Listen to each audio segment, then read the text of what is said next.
एक बार गंगा मैया ब्रह्मलोक में गईं और वहां सभी लोग पहुंचे तो गंगा एक स्त्री है, तो वहां पर सारे देवी देवता भी पहुंचे। ब्रह्मा जो टुकुर टुकुर देख रहे थे वह बने प्रतीप। प्रतीप पुत्र हुए हैं शांतनु। एक दिन प्रतीप तपस्या कर रहे थे जंगल में गंगा के किनारे, और जब तपस्या कर रहे थे तो गंगा मैया आई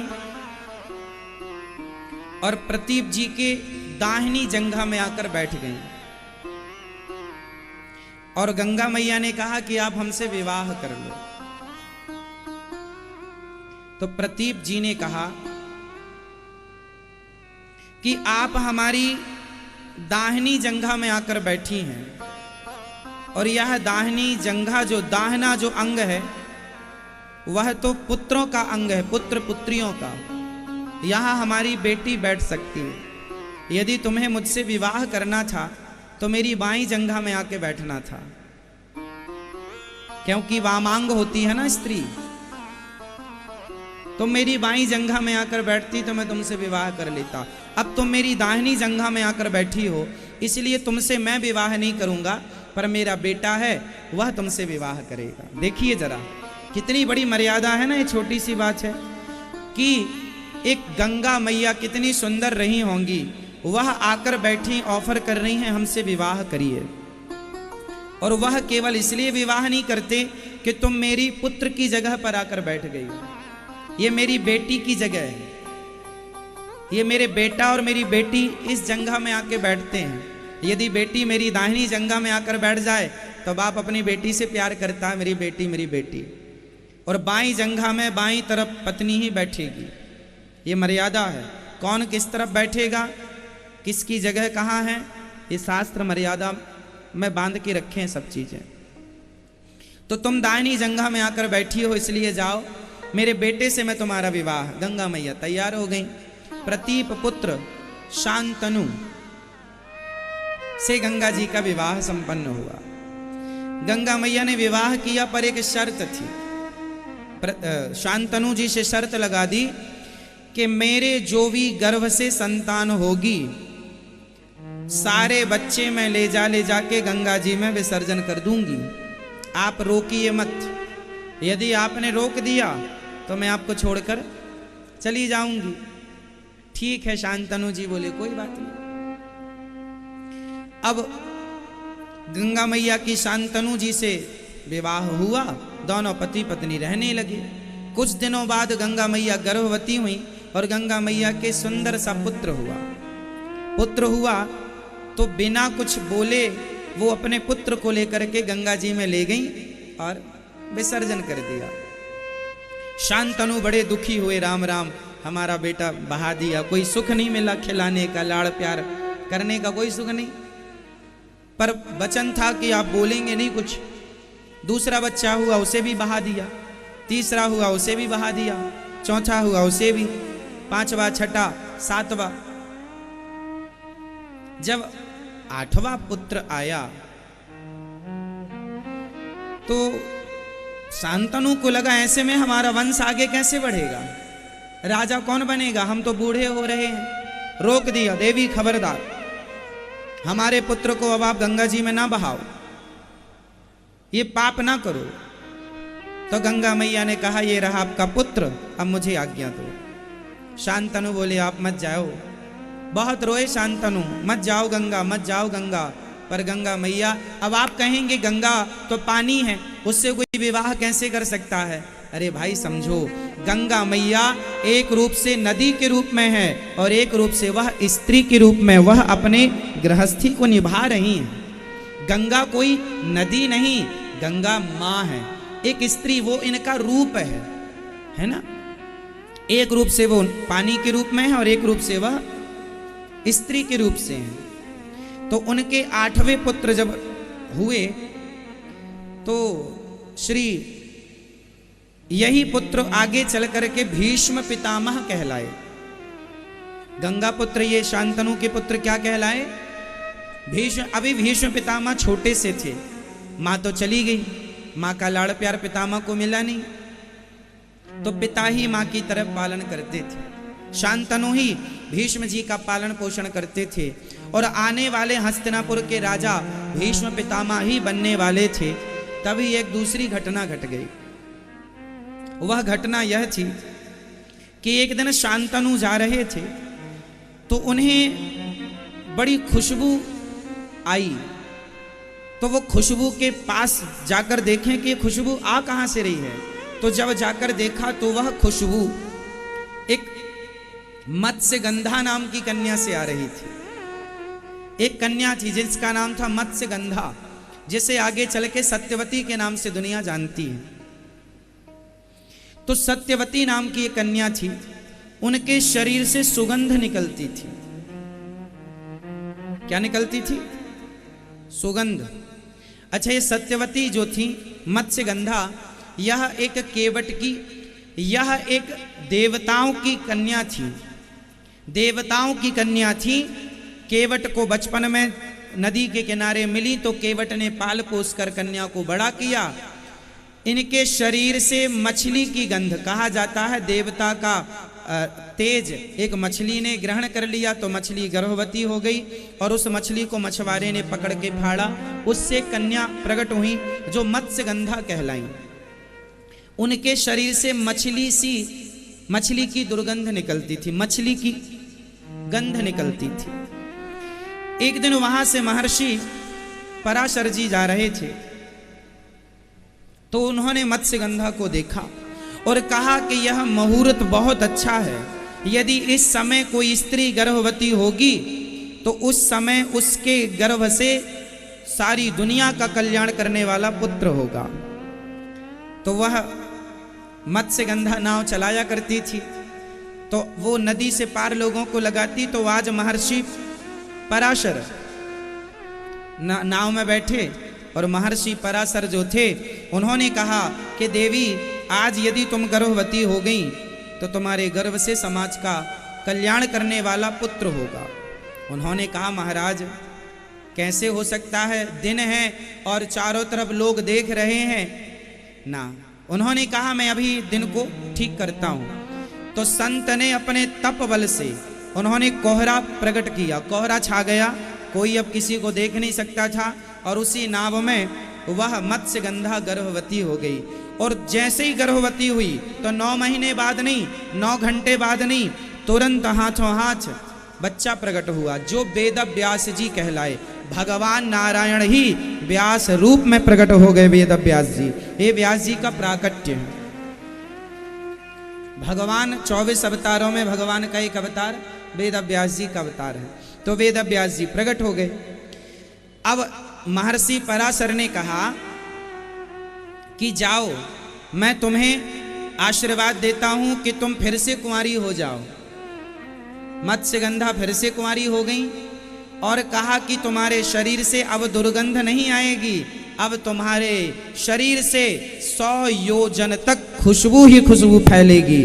तुम यहां खड़ी हो तो 100 योजन तक खुशबू रहेगी।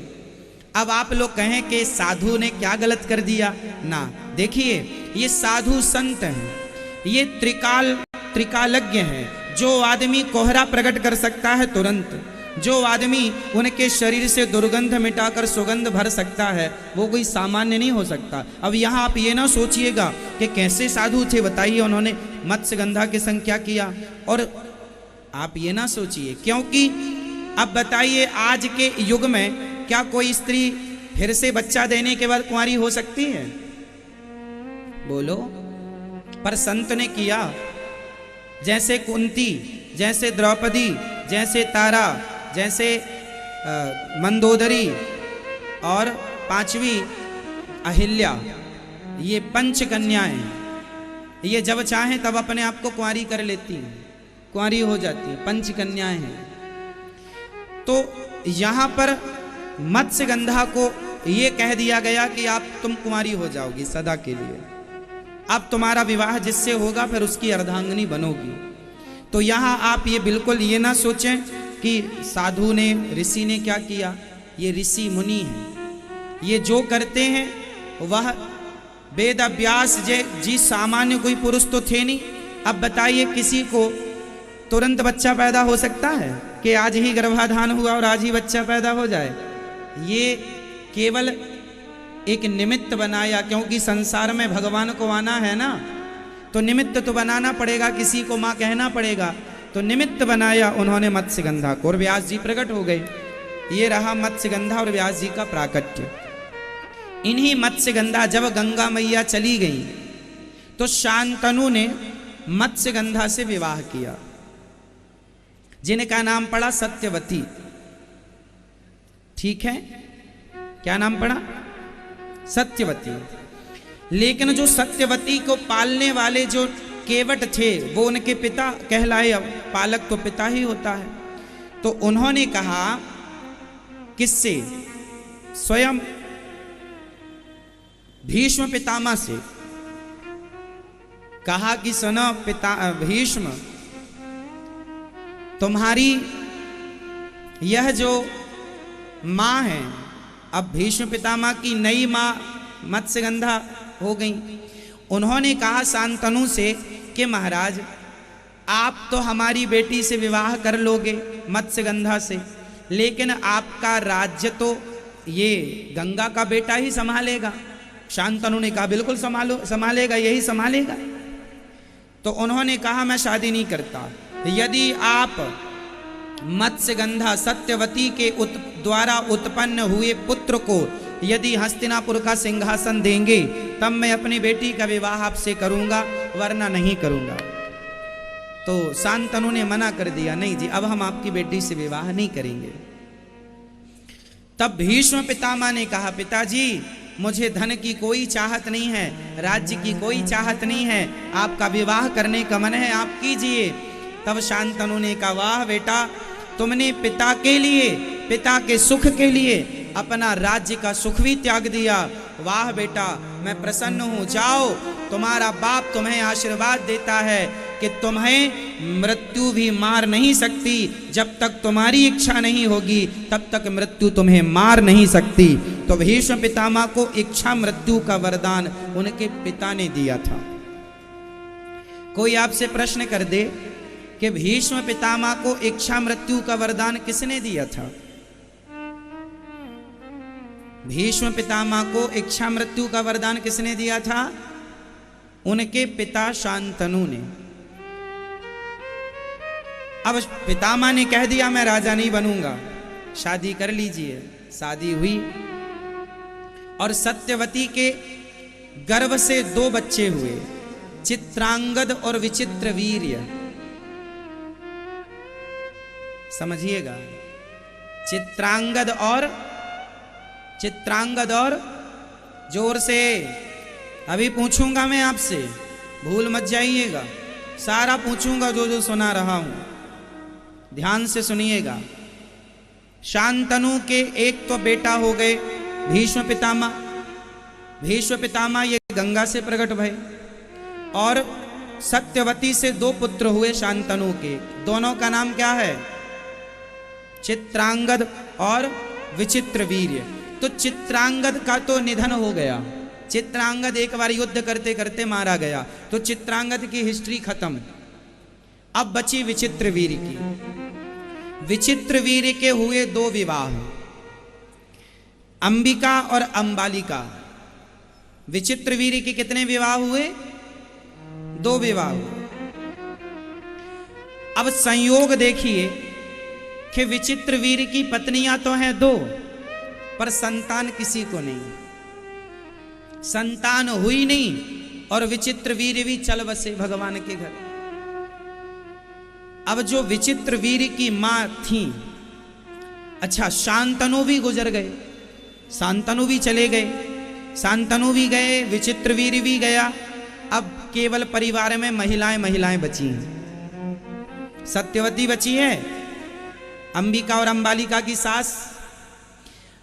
अब संतान हुई नहीं, और हस्तिनापुर का सिंहासन अब किसको दें, क्योंकि ये राजगद्दी है ना, इस सिंहासन पर योग्य राजा ही बैठेगा। और भीष्म पितामह से कहा गया है कि वो राजा बन नहीं सकते, उन्होंने प्रतिज्ञा ले ली है कि मैं राजा नहीं बनूंगा। जब तक मैं जीऊंगा अखंड ब्रह्मचारी। अच्छा, ये भी शर्त थी कि चलो पितामह तो राज्य नहीं लेंगे, पर पितामह के बच्चे राज्य लेंगे। तो पितामह ने कह दिया था मैं अखंड ब्रह्मचारी रहूंगा, मेरी संतान ही, जब शादी नहीं होगी तो संतान का कोई सवाल नहीं। तो भीष्म पितामह राजा बन नहीं सकते क्योंकि प्रतिज्ञा है, और वो शादी भी नहीं कर सकते क्योंकि ये भी प्रतिज्ञा है। अब राज्य चलाए कौन? 2 पत्नियां हैं।